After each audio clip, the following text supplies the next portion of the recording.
அங்கேயா மொத பாடம் நம்ம லட்சுமணன் கோயில் கிட்ட இருந்தோமே எங்களுக்கு அப்போது நாங்கள் நல்லா 2 வீடு 2 கிரவுண்டு 2 வீடு வச்சுருந்தோம். 5ஆம் நம்பர் வீடு அதையும் எங்கள் அப்பா கட்சின்னு எல்லாம் கூட்டாளியை கூட சேர்ந்து அதையும் காலி பண்ணிட்டாரு.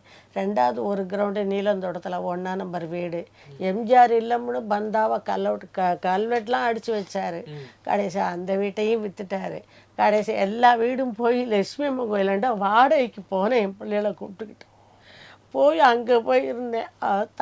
தண்ணி சாப்பிடுவார். நிறைய ஆள் ஃப்ரெண்ட்ஸு கட்சிக்காரங்கன்னா சுற்றி கூட்டம் தானே இருக்கும். இவரை சுற்றி 12 மணி 1 மணியாக அவங்க வீட்டுக்கு வர எதுவும் நான் கேட்கவும் முடியாது, ஒன்றும் பண்ண முடியாது. அவர் ஆள் பாட்டாசாட்டமாக இருப்பார் பெருசாக. அவர்கிட்ட எதுவும் கேட்க முடியாது.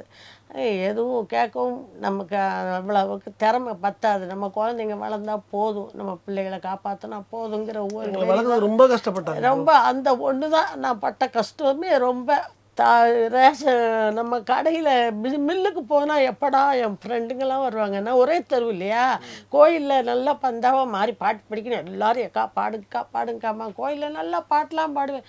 எல்லா சாமி வந்து ஆடுவாங்க. அப்போ கோயில்காரங்க சொன்ன மாதிரி உங்கள் வீட்டுக்காரை கூப்பிட போகிறேன் பார், கான்சலேட்டு தான் நிற்பார். இந்த வீட்டுக்காரை கூப்பிட்றேன் அப்படிம்பாங்க. சரிட்டு வருவேன்னு வீட்டுக்கு போயிடுவேன்.